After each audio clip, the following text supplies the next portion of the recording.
चलिए तो स्टार्ट करते हैं नया चैप्टर जिसका नाम है ह्यूमन रिप्रोडक्शन। क्या स्टार्ट करते हैं? हेडिंग डालिए, ह्यूमन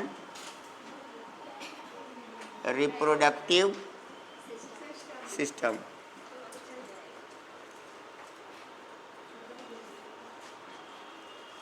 ह्यूमन रिप्रोडक्टिव सिस्टम, ठीक है। ह्यूमन में जो रिप्रोडक्शन है वो कैसा रिप्रोडक्शन होता है? सेक्सुअल रिप्रोडक्शन होता है। कौन सा रिप्रोडक्शन है ये? तो ह्यूमन में होता है सेक्सुअल रिप्रोडक्शन। अब सेक्सुअल रिप्रोडक्शन का मतलब भी पता होना चाहिए कि सेक्सुअल रिप्रोडक्शन का क्या मतलब होता है। तो सेक्सुअल रिप्रोडक्शन का मतलब ये होता है कि इसमें गैमीट बनते हैं, है ना। गैमीट फॉर्मेशन होता है, मेल गैमीट बनता है, फीमेल गैमीट बनता है, फिर दोनों में फ्यूजन होता है। इस तरह की जो प्रोसेस होती है उसे कहते हैं सेक्सुअल रिप्रोडक्शन। तो सेक्सुअल रिप्रोडक्शन का मतलब क्या होता है? Gamete formation. क्या होता है इसमें? गैमीट फॉर्मेशन होते हैं, गैमीट निर्माण होता है, गैमीट बनते हैं। और गैमीट बनने वाले जो रिप्रोडक्शन होता है वो कौन सा रिप्रोडक्शन होता है ना। अगर हम ह्यूमन की बात करें तो ह्यूमन में मेल और फीमेल दोनों अलग अलग बॉडी होती हैं। मेल ऑर्गन और फीमेल ऑर्गन एक में ही नहीं होते हैं, इसीलिए हम कहते हैं कि ये कैसा होता है? यूनिसेक्सुअल होते हैं। तो ह्यूमन कैसा है बताओ? यूनिसेक्सुअल है। ह्यूमन कैसा है? यूनिसेक्सुअल। अर्थात क्या है? Male and female reproductive organ present in different body. दो अलग अलग बॉडी रहेंगी और एक में मेल पार्ट रहेगा और दूसरे में फीमेल पार्ट रहेगा, ठीक है।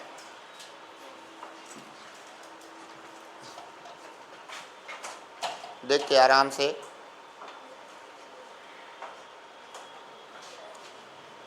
ठीक, देखेंगे सब लोग एक बार फिर से।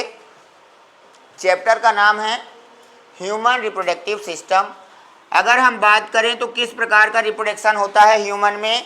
सेक्सुअल रिप्रोडक्शन होता है। सेक्सुअल रिप्रोडक्शन का मतलब आपको पता होना चाहिए कि क्या मतलब होता है सेक्सुअल रिप्रोडक्शन का। सेक्सुअल रिप्रोडक्शन का मतलब होता है कि गैमीट बनने के बाद रिप्रोडक्शन होता है ना।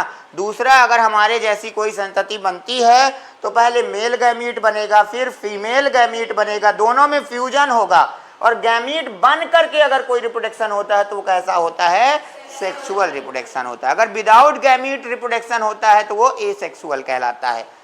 दूसरा, ह्यूमन कैसा होता है? यूनिसेक्सुअल होता है। यूनिसेक्सुअल का मतलब एक बॉडी में एक ही सेक्स होता है, चाहे वो मेल हो जाए चाहे वो फीमेल हो जाए। तो मैंने लिखा है यूनिसेक्सुअल का मतलब male and female reproductive organ present in different body. दोनों ऑर्गन अलग अलग बॉडी पे रहेंगे, मेल और फीमेल ऑर्गन अलग अलग बॉडी पर होते हैं। इसके अलावा ह्यूमन विविपेरस होता है। कैसा होता है? विविपेरस का मतलब होता है बर्थ यंग वन, मतलब ये सीधे बच्चों को जन्म देते हैं, अंडे नहीं देते हैं। तो जिन्हें विविपेरस जो होते हैं वो क्या होते हैं? बच्चे देने वाले। जो ओविपेरस होते हैं वो अंडे देने वाले। तो ह्यूमन कैसा होता है? विविपेरस। ये छोटा सा इंट्रोडक्शन मैंने आपको किसके बारे में बताया है? ह्यूमन के बारे में बतलाया है कि उसमें रिप्रोडक्शन का टाइप कैसा है, उसका यूनिसेक्सुअल है और विविपेरस है, ये बतलाया है, ठीक है। अब जब हम चैप्टर को स्टार्ट करेंगे पढ़ना तो कैसे पढ़ना स्टार्ट करेंगे ये बता रहे हैं। सबसे पहले हम मेल की पूरी बॉडी के ऑर्गन पढ़ेंगे, वो ऑर्गन जो रिप्रोडक्शन में भाग लेते हैं। प्रजनन में भाग लेने वाले अंग पढ़ेंगे पहले, ठीक है, सारे के सारे। फिर इसी तरह फीमेल के सारे ऑर्गन पढ़ेंगे जो उसमें रिप्रोडक्शन में भाग लेंगे। फिर दोनों के गैमीट बनाएंगे। जब गैमीट बन जाएंगे तो उसे फ्यूज कराएंगे। फ्यूज कराएंगे मतलब फर्टिलाइजेशन कराएंगे। फिर उससे एम्ब्रियो बनेगा, है ना, जाइगोट बनेगा। फिर उस अवस्था को ले जा करके इम्प्लांट कराएंगे, गेस्टेशन उसको 9 मंथ का कंप्लीट कराएंगे। अब जब वो 9 मंथ का कंप्लीट हो जाएगा तो फिर हम उसका पार्चुरेशन या डिलीवरी करवाएंगे। इतना करने के लिए हमें कौन से टॉपिक कंप्लीट करने पड़ेंगे, तो ये लिखने के बाद अब मैं आपको लिखाऊंगा कि चैप्टर में कौन से टॉपिक पढ़ने हैं। ठीक है, तो यहाँ तक जिसको जो नहीं लिखे हैं उसको लिखो, और जिनका लिखा हुआ है तो कोई बात नहीं, फिर अपन लोग आगे चलते हैं टॉपिक क्या क्या कवर करना है। ठीक है, चलिए हो गया, जल्दी लिखो। आज जो कल पढ़े हुए थे उनको आज थोड़ा और क्लियर समझ में आ रहा होगा अब, है ना। ये अंतर रहता है, जितनी बार देखोगे वीडियो उतनी बार और अच्छा समझ में आएगा, है ना। यही होता है, हमें लगता तो है कि हमसे बनता है, पर वास्तव में वो बनता नहीं है। समझे? लिख गया? लिख गया? साथ में ही लिख रहे थे क्या आप लोग इतनी जल्दी? चलो मिटाएं इसको। चलो अब हम कहाँ से स्टार्ट करें तो बताओ, टॉपिक क्या स्टार्ट होगा? फिर फिर फिर फिर फिर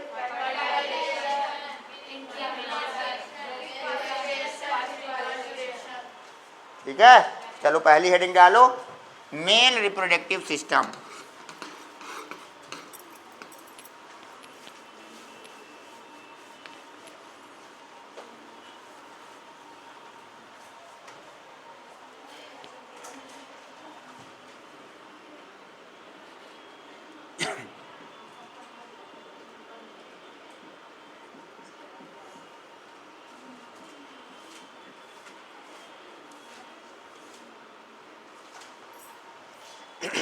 मेल रिप्रोडक्टिव सिस्टम। देखो हमें पढ़ना क्या है, मेल रिप्रोडक्टिव सिस्टम में 4 चीजें पढ़नी है। क्या क्या पढ़नी है? पहला है प्राइमरी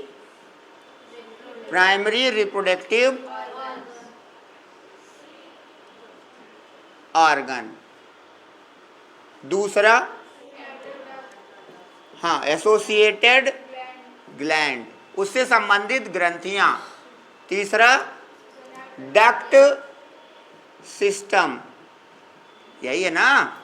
और चौथा एक्सटर्नल जेनिटेलिया, यही है। 4 चीजें हमें सेम टॉपिक फीमेल में पढ़ने हैं। क्या पढ़ना है? सेम टॉपिक, उसमें भी पढ़ेंगे प्राइमरी रिप्रोडक्टिव ऑर्गन, फीमेल में क्या है, उसकी ग्लैंड कौन कौन सी है, उसका डक्ट कौन कौन सा है, और उनका एक्सटर्नल जेनेटेलिया क्या है। सेम टॉपिक किस में पढ़ोगे? सेम इन बोलो फीमेल, यही टॉपिक फीमेल में पढ़ना है। अंतर रहेगा ऑर्गन का, जैसे प्राइमरी रिप्रोडक्टिव ऑर्गन मेल का टेस्टिस है और फीमेल का ओवरी है, तो अंतर रहेगा, उसमें ओवरी पढ़ेंगे, इसमें टेस्टिस पढ़ेंगे। ठीक है, तो ये टॉपिक डालो और स्टार्ट करते हैं यहाँ से। पहला नंबर पढ़ाते हैं प्राइमरी रिप्रोडक्टिव ऑर्गन। लिखिए, हमें ये टॉपिक कंप्लीट करने हैं और एक एक करके पढ़ना है। पहले ये पढ़ रहे हैं।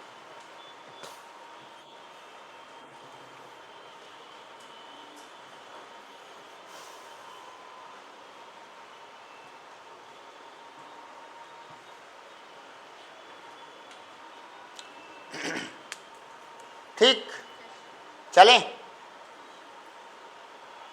चलो पीछे वालों,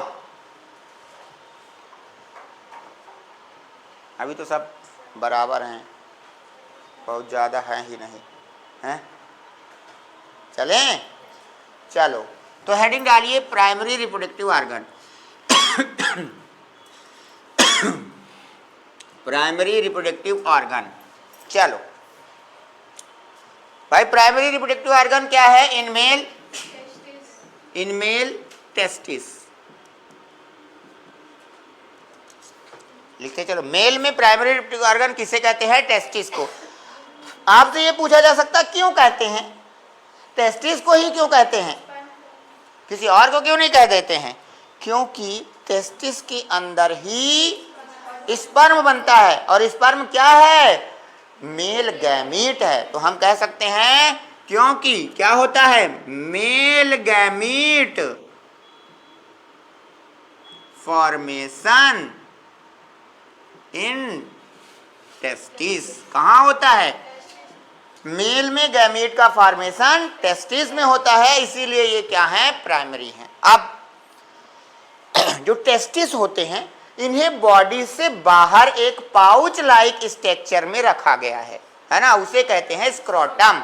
तो ये एब्डोमेन में है कि एब्डोमेन के बाहर है, एब्डोमेन के बाहर। तो आपसे पूछे कि इनकी लोकेशन क्या है, टेस्टिस कहाँ है, तो आप कहेंगे एक्स्ट्रा एब्डोमिनल। कैसे हैं बताओ, ये एक्स्ट्रा एब्डोमिनल है, मतलब कि उदर गुहा से बाहर। हम कहेंगे बैग लाइक या pouch like structure called scrotum. तो ये किसके अंदर है बताओ, स्क्रोटम के अंदर है, बॉडी से बाहर। अब ये सवाल है कि इन्हें बॉडी के बाहर क्यों रखा गया है, टेम्परेचर के लिए क्यों रखा गया है इन्हें बाहर बॉडी के, ठीक है ना। तो हम कहेंगे एक्स्ट्रा एब्डोमिनल, ऐसे लिखते हैं, present extra abdominal for low temperature. किस लिए रखा गया है, लो टेम्परेचर करने के लिए। बोलो, ह्यूमन बॉडी का टेम्परेचर कितना है, ह्यूमन बॉडी टेम्परेचर होता है नॉर्मल 37 डिग्री सेल्सियस, लेकिन स्क्रोटम को बॉडी से बाहर रखने के कारण वहां का टेम्परेचर 2 से 3 डिग्री सेल्सियस कम हो जाता है। तो हम कहेंगे स्क्रोटम अथवा testis temperature decrease 2 to 3 degree Celsius. कितना कम हो जाता है, 2 से 3 डिग्री सेल्सियस का तापमान कम कर दिया जाता है। ये इसलिए होता है क्योंकि इस टेम्परेचर पर स्पर्मेटोजेनेसिस बहुत अच्छी तरह से होती है ना। तो ये क्यों है, फॉर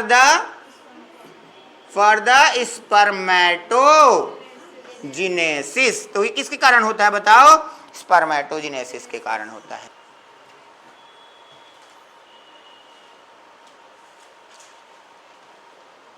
अब देखते हैं थोड़ा टेस्टिस को, इसका डायग्राम देखते हैं। क्या देखते हैं, इसका डायग्राम देखते हैं, क्या है इसके अंदर। चलें मिटा दें, मिटाएं नए वालों, क्या बात है सर, नए वालों को ज़्यादा ध्यान दे रहे हो। अब देखो तो लिखिए स्ट्रक्चर ऑफ टेस्टिस।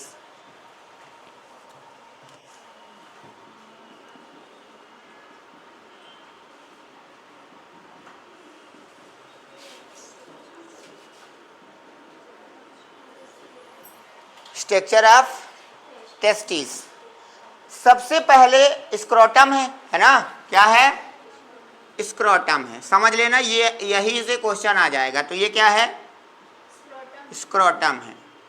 इसके अंदर अभी हमें 2 लेयर पता चली है ना, कि यहाँ पर हम 2 लेयर बना रहे हैं, एक ये लेयर लगी हुई है और एक ये लेयर लगी हुई है, ठीक है, एक अंदर की तरफ और एक बाहर की तरफ, इनर और आउटर। चलो दोनों का नाम बताओ, सबसे पहले आउटर बताइए, आउटर जिसमें ओ लिखा था, बताओ आउटर। टूनिका वैजिनैलिस। दूसरी बताइए, टूनिका एल्बुजिनिया, ठीक है। तो ये 2 हो गई इसके अंदर, और बाहर से जो लेयर लगी हुई है ये स्क्रोटम हो गया, ठीक है। अब इसके अंदर क्या है, टेस्टिबुलर लोब्यूल्स हैं, क्या है, टेस्टिबुलर लोब्यूल्स। देखो ये लगे हुए हैं, क्या है ये, क्या है ये, टेस्टिबुलर लोब्यूल्स। तो हमने यहाँ लिख दिया कि ये हैं टेस्टिबुलर लोब्यूल। हमने इसको और अंदर जूम करके देखा तो हमें इस तरह से और गोले दिखाई दिए, इस तरह से, और इन्हें कहते हैं सेमनीफेरस ट्यूब्यूल्स। क्या कहते हैं इनको? Seminiferous tubules. तो ये है सेमनीफेरस ट्यूब्यूल्स। यहाँ तक किसी को कोई दिक्कत? यहाँ तक कोई दिक्कत? हमने सेमनीफेरस ट्यूब्यूल्स को भी थोड़ा और बाहर निकाल के देखने की कोशिश की, तो एक गोला ये सेमनीफेरस ट्यूब्यूल्स का, एक ये और एक ये है। यहाँ तक कोई दिक्कत किसी को? मैंने जब इसके अंदर देखने की कोशिश की तो मुझे यहाँ पर सबसे पहले एक सेल दिखाई दी जिनका नाम है जर्म सेल। क्या है? वास्तव में जर्म सेल ही स्पर्म फॉर्मेशन करती हैं। कौन करता है स्पर्म फॉर्मेशन? और इनकी देखरेख करने के लिए यहाँ और सेल लगी हुई हैं जिनका नाम है सर्टोली सेल। और सर्टोली सेल क्या करती हैं? इनकी देखभाल, इनका न्यूट्रिशन करती है। यहाँ तक कोई दिक्कत किसी को? किसी को भी हो तो बता दो, बोलो। नहीं बोलो अगर है तो। नहीं है? अब देखो जर्म सेल क्या करती है, समझते चलना। जर्म सेल से पहली सेल प्रोड्यूस होती है, एक सेल जिसका नाम होता है स्पर्मेटोगोनिया। क्या नाम है बताओ? तो जर्म सेल ने बनाया स्पर्मेटोगोनिया। आपसे पूछेगा स्पर्मेटोगोनिया सेल की प्लॉइडी क्या है, हैप्लॉइड या डिप्लॉइड? तो ये डिप्लॉइड होती है, जिसे कौन बनाती है? Germ cell. तो ये है भैया 2n। क्या है बोलो? 2n। फिर इसमें होती है माइटोसिस। क्या होती है बताओ? माइटोसिस। आप बताओ रिडक्शनल डिवीजन है या इक्वेशनल डिवीजन है? इक्वेशनल डिवीजन है, तो प्लॉइडी चेंज नहीं होगी और इससे बनेगा, बताओ, प्राइमरी स्पर्मेटोसाइट। ये बन गया। अब आपसे इसकी प्लॉइडी पूछ ले तो क्या बताओगे? 2n बताओगे, क्योंकि क्या हुआ है इसमें? माइटोसिस हुआ है। मियोसिस होता तो फिर n हो जाता, रिडक्शन हो जाता, फिर इसमें प्राइमरी में हो जाती है। जो आप चाह रहे हैं वही हो गई। क्या हो गई? मियोसिस हो गई। ये रिडक्शन डिवीजन है और बनेगा सेकेंडरी स्पर्मेटोसाइट। क्या बन गया? Secondary spermatocyte. और सेकेंडरी स्पर्मेटोसाइट जो होता है उसकी प्लॉइडी कैसे हो जाएगी? हैप्लॉइड। और ये बनाते हैं स्पर्मेटिड, और ये हो गए स्पर्मेटिड, और स्पर्मेटिड बनाएंगे स्पर्म। तो इस प्रकार से स्पर्म फॉर्मेशन होगा और स्पर्म की प्लॉइडी कैसी हो जाएगी? हैप्लॉइड, है ना। इसी तरह उधर ओवम बनेगा, ओवम की प्लॉइडी n, फिर दोनों जाइगोट, तो जाइगोट कैसा होगा? 2n। ठीक है। हमारी पूरी बॉडी डिप्लॉइड है, केवल स्पर्म और ओवम जो प्रोड्यूस होते हैं उनको छोड़ करके। सही है। तो ये हो गया। अब ये जो खाली स्थान है इंटरस्टिशियल फ्लूइड, इसमें भी एक सेल है, इनका नाम होता है लीडिंग सेल। क्या नाम है? लीडिंग सेल हार्मोन्स बनाती हैं, एक एंड्रोजन और टेस्टोस्टेरोन। टेस्टोस्टेरोन, और ये दोनों कहलाते हैं मेल हार्मोन। क्या है ये बताओ? मेल हार्मोन है। एंड्रोजन और टेस्टोस्टेरोन क्या है? मेल हार्मोन्स हैं। क्या है वो दोनों? मेल हार्मोन्स हैं। बोलो। ठीक है। तो ये बनाते हैं। इसके अलावा यहाँ पर सेमनीफेरस ट्यूब्यूल्स के चारों तरफ और भी सेल लगी होती हैं। इन्हें कहा जाता है इम्यून सेल। क्या कहा जाता है? इम्यून सेल फैगोसाइटिक होती हैं। कैसी होती हैं? और ये इम्यून सिस्टम बनाती हैं। स्पर्म जो बने उन स्पर्मों में किसी भी प्रकार के कोई तो बैक्टीरिया का अटैक ना हो, किसी भी प्रकार का कोई इन्फेक्शन ना होने पाए, इम्यून सेल उन्हें क्या कर लेती हैं? खा लेती हैं। तो अभी मैंने यहाँ पर 3 सेल बनाई हैं। बोलो कौन कौन सी? जर्म सेल, सर्टोली सेल और इम्यून सेल, लीडिंग सेल। ठीक है। आ गई यहाँ तक समझ में? चलो बना लो जल्दी से। अब कितना समय लगेगा? 10 मिनट।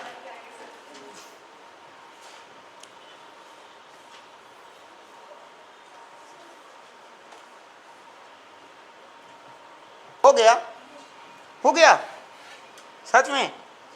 पहले दिन आई है कि दूसरे दिन? सच में तब भी हो गया आपका? नहीं हुआ? हो गया? पीछे वालों नहीं हुआ?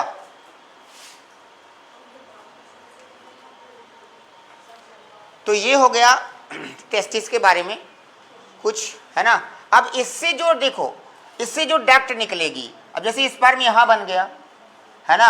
अब स्पर्म भैया बाहर भी तो निकलेगा, और स्पर्म बाहर किसके माध्यम से जाएगा? पेनिस के माध्यम से। और यहाँ बीच में डक्ट होंगी, तो जब हमें डक्ट पढ़ाऊंगा तो वो डक्ट सिस्टम है। लेकिन स्पर्म अकेला तो नहीं जाता है, सीमेन के माध्यम से जाएगा, है ना। तो सीमेन कैसे बनता है? कुछ और ग्लैंड हैं जो सीमेन बनाती हैं, उसे हम कहते हैं एसोसिएटेड ग्लैंड। तो अब कौन सी ऐसी ग्रंथियां हैं जो इसमें एसोसिएटेड हैं? लिखिए, एसोसिएटेड ग्लैंड, संबंधित ग्रंथियां। मिटा रहे हैं इसको अब।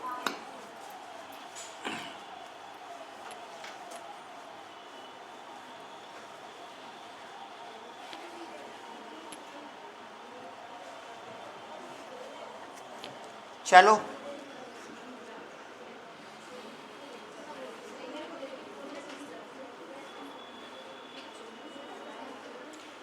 बोलो, सबसे पहली प्रोस्टेट ग्लैंड कौन सी है? दूसरी सेमाइनल वेसिकल, तीसरी काउपर्स ग्लैंड। ये तीन हैं। बोलो कौन कौन सी? प्रोस्टेट ग्लैंड, सेमाइनल वेसिकल और काउपर्स ग्लैंड।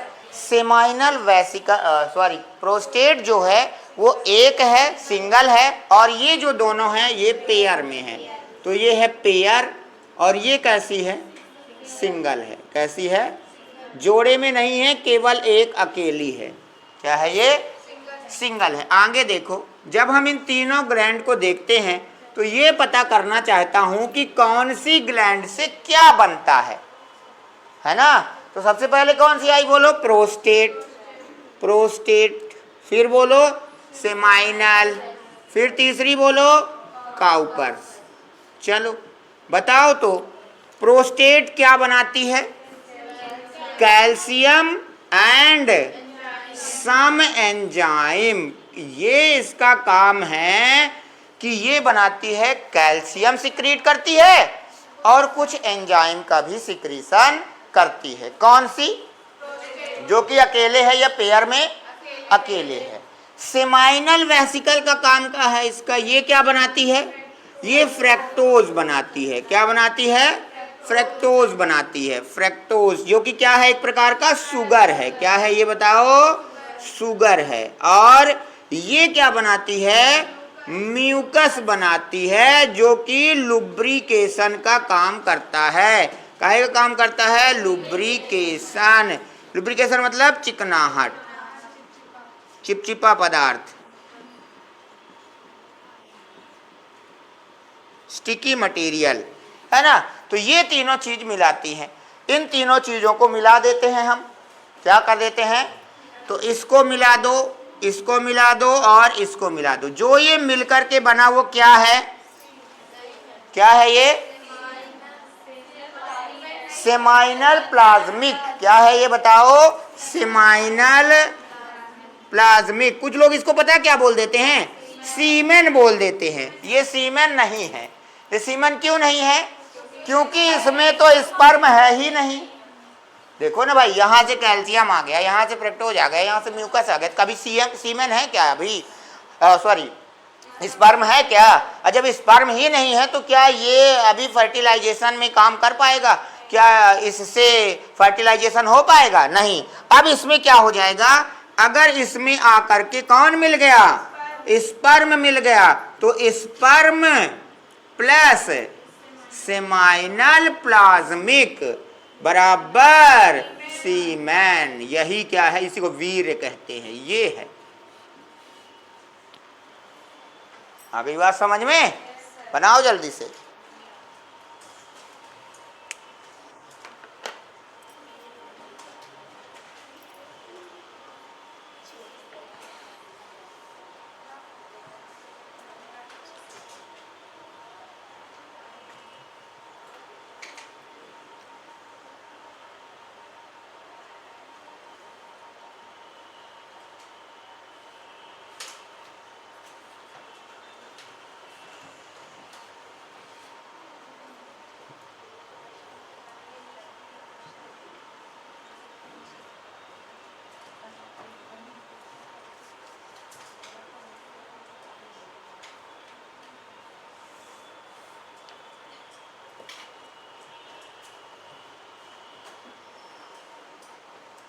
हो गया, हो गया, हो गया कीर्ति दीदी।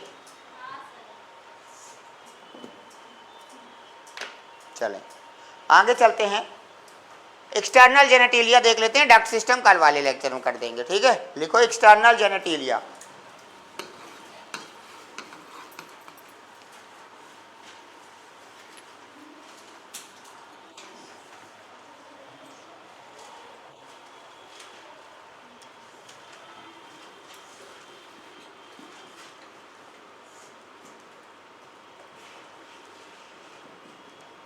एक्सटर्नल जेनेटिलिया मेल में क्या कहते हैं, इसे पेनिस कहते हैं, ठीक है ना। लिखेंगे in male it is penis.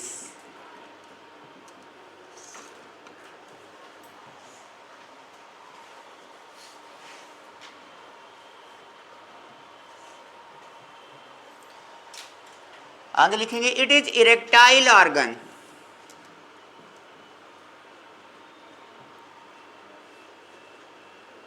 It is erectile organ, erect during the sexual intercourse, erect during the sexual intercourse। कब ये इरेक्ट करता है, सेक्सुअल इंटरकोर्स के दौरान क्या होता है, इरेक्ट होता है। ये इरेक्ट क्यों होता है बताओ, फॉर द, यहाँ लिख देता हूं फॉर इंसेमिनेशन, है ना। इंसेमिनेशन अभी बताया हूं क्या होता है, बताओ। ट्रांसफर ऑफ मेल गैमीट, तो मेल गैमीट को फीमेल में ट्रांसफर करने के लिए इसमें इरेक्शन होता है। ये इरेक्शन किसके कारण होता है, इरेक्शन होता है due to the presence of some special tissue, है ना। तो लिखेंगे erection due to presence of some special tissue. तो कुछ स्पेशल टिश्यू इसमें पाए जाते हैं, इरेक्टाइल ऑर्गन, और इसमें large amount of blood vessels होती हैं, है ना। खूब सारी संख्या में क्या होती हैं, ब्लड वेसल्स होती हैं, ठीक है, जिसके कारण ये क्या करता है, इसमें इरेक्शन होता है।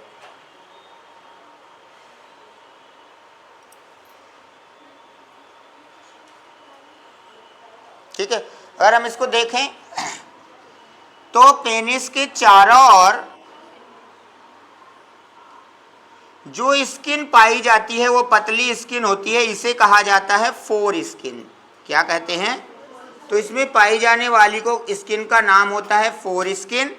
बीच में से यूरेथ्रा निकलता है जिससे यूरिन पास होता है, ये कॉमन पाथ होता है सीमेन के लिए भी और यूरिन दोनों के लिए ही, ठीक है। तो ये जो बीच से गया ये यूरेथ्रा है ना, इसे हम लोग कहते हैं इसीलिए यूरोजेनाइटल ऑर्गन।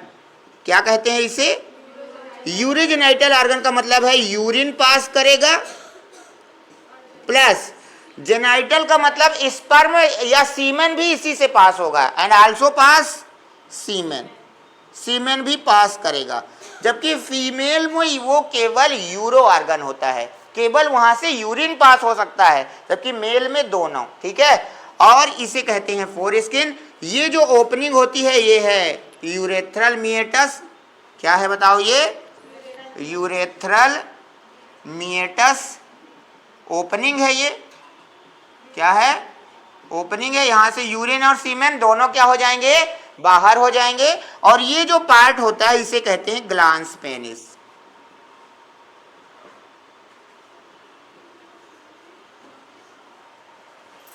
ठीक है, बना लिया जाए।